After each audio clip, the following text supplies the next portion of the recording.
So katulad Explain ni sa fermentation gamit ang fermentation box. Ano ang pagkuha na pick up sa kanang mga liso pag consolidated. Kaya para maiwasan ang kuan sagol-sagol bitaw ang liso. Kung kaya tanan niya dire lang i-deliver, mas maayo. Isa lang ka adlaw para mas maka-volume og liso. Mas nindot man kuning mag-fermenta nga kanang kuan. Kining daghan ang kining wheat beans na imong makuan. Kay dito juga makakuha og kanang kuan. Nindot niya kuan sa fermentation kaya maka-create og heat. Pero kung gamay lang, naalang ka sa mga 20 kilos, di yun na siya kakayo ka kuan. At least na yun siya sa mga kuan 40, 50 kilos pataas. Hantod niya, ang kanang gisukod sa mong box gani katong ipakita gahapon, mosulod to siya 400 to 500 kilos. Nya with beans, ang kadako lang ato 1 meter by 1 meter by half meter kadako siyang box. O katas-on kalaparon. O kabugo niya, yato mosulod jud to siya 400 to 500 kilos nga with beans. Mga kailangan jud og volume. Pero kung naadyoy gamay lang harvest say 50 kilos, ang inyong box nga capacity of 500 kilos, pwede gyapon na nyo butangan og kanang kuan, say division. Kaya ang nindot nga pag-ferment kanang kung pataas siya, dili palapad. Kaya kanang palapad man mo dili siya makakit pero pataas siya, kana maka-create siya og heat ana init. Pero natural ra niya kay inito na. So kung mao na yung kuan, wala pa mo'y box ato, pwede ra pod. Kani bukag busulod man pud siya mga 50 kilos. Pero ang kuan lang ani magbutang-butang palagi ta og net ani. Eh kini na pod siya dito na ko naman kuan. Kung kini lang siyang dahon, mag-isip man ni lusot. Kailangan niya siya butangan siya pod og net. Tapos kay isa ani bakante nga basket. Kay imo man ibalhin after kuan, after 2 days na po siya. So mag-stay siya dito sa adlaw. Mga member sa among isa ka katawan. basket. Ganong gingon na ba? Kakao Cooperative Ang Mart. matang god ang katuyuan na para ang iyang nasa ibabaw mo na po'y mailalom niya. Kaya kung sa box man go dapat mura, di ba mura siya gladerize atong makita ninyo. Pero meron mo ibutang din sa ibabaw nga ang. Ibutang na po mo din sa ubos. Mura mo itong kahigon. Abrihan na mo ito. Abre mo ito iyang kuhan sira. Para ang ilalom maibabaw, ang ibabaw mailalom. Pantay siya nga maluto. So sample, kung kinin yung gamiton, dahon lang sa saging, pero kanang kuhan nga ni pa, presko pa siya. Mura kag nagkuhan ba, nagbuot, bitaw kinin kuhan. Nagburo. Kasi,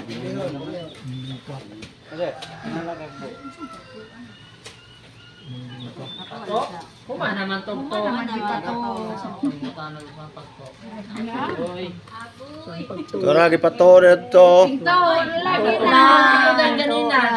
Napusa naman ang itlog. Yun to na. Senior naman. Limot na si ma'am. Okay, bao.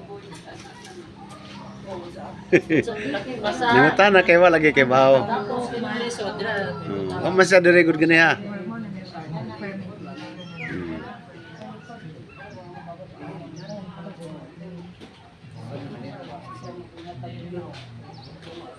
Pero kini siya alangan na kay ni gamay ra man kay capacity god 50 kilos na kini. Pero sa tinuoray. Tinuoray si Ruwa ni kuanang ipadring dahil sa na. O idrin jud na siya. Ang amo ka. Kay para Butang sa namay fermented box. Oh, Butang sa katong. diretso na. Dito na pero motulo maghapon. To ang photo sir. Hinahinan kong tulo pero mas maayo gyud iko ani mo kay na gamay na lang ang yang acid food mo mapan bata matama na lang yang kuan. Ko basa medyo paspasan yan. Oo, paspasan kaning tulo. Ya tiguma. Di, tiguma ang tinuo kay himo nimong suka. Box nimo. Kaya patutan na to. Sayang ba? Sayang. Taguman, ang imong itabon, kinira yapong dahon sa saging. Tapos ang kining kuan, ang katong pwede po salamat sa tayo yung gigamit katong sako. Pwede ra po to sa sak mo pwede itabon. Ya kini siya, yung kupag dapat kini siya nakapatong po siya. Taga DTI.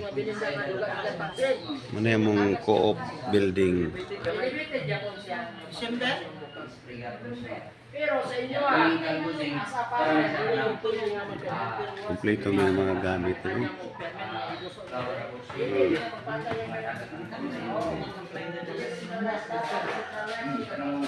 Yung mga machine. Masampul naman sa akin. Sana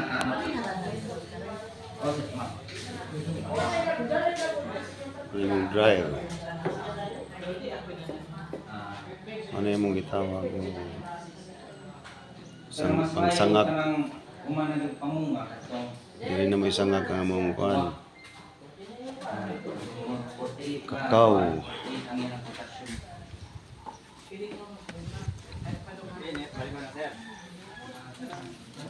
Okay, after kuha na.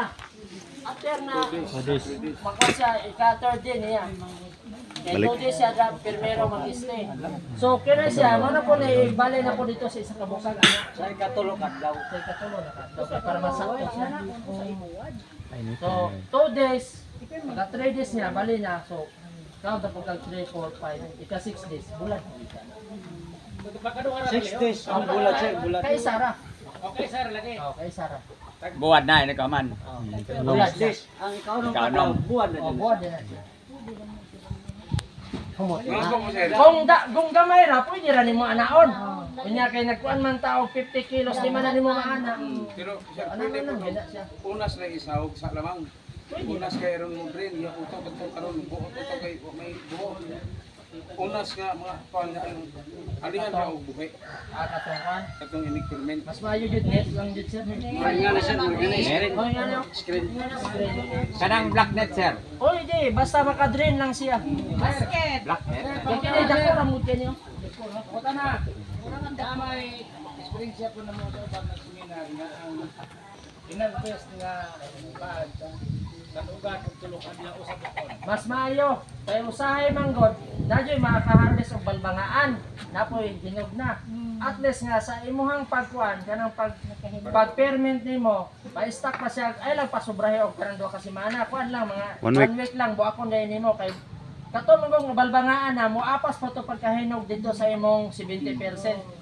Kay kato mong kuan, kay kanang mo experience na mo kanang balbangaan pa harbison. Pagkuan na diretso lang gyapon mo buak nga i-permit. Mo na mahitabo nga dili pantay ang mong mugawa sa imong fermentation. Mo toy kadalasan na slate. Kaya alanganin pa man sa hinog baga ang yang tuyam mo. Dili siya dali maluto dito during sa imong fermentation.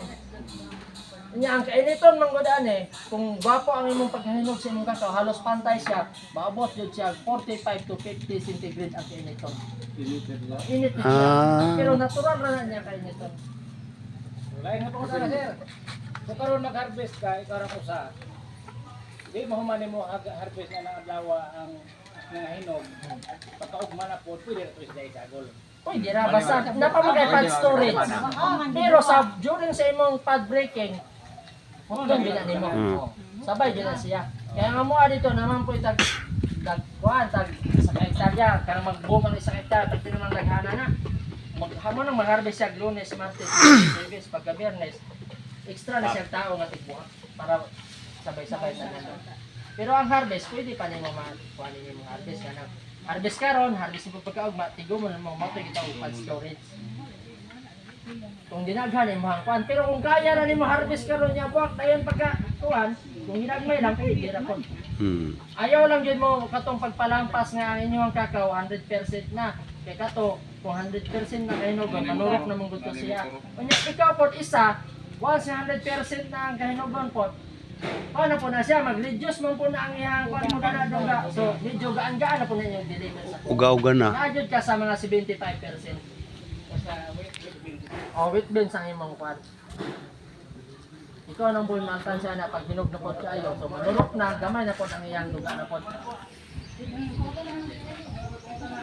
Mas maayo ang ladder box. Oh, mas maayo, mas dali mo to. Ubos, abrihanin mo. Mas pas ang pala to. Kaskason ra ba? Oh, mo to inindot dire sa inyo ha. Hindi na tamo sa Mo to gwapo nindot eh. Gwapo sa inyo. Ang sama ko sir, sa experience namin karon, Palitan na lang. lain ang inyong tudlo na mo kaysa katong Previous. direct yun niya pag harvest ko, naitag sa kapulan. Hindi naman madaog kung nga ano nang sabaw na. Nga balito ito nga ara. Ini abot na na dito ra Dito na ng kayo. sabaw. Dire dito niya. Pwede ka ng Sobra sabaw. pa mga ito. Yang kwan ko duga. Mas lindot at kanang iyan kanang inyong tudlo ron. Kaya mas paulo kasi Pas ang fermentation. pila na kasi minaran nga Kay kana yung mga ang gitulo na mo sa inyo ha. Kuan ang judisya mo jud. Aktual. proper yun siya. Proper yun itong inang tudlo nila. Ano ni? Dito pa ni siya. Ako sa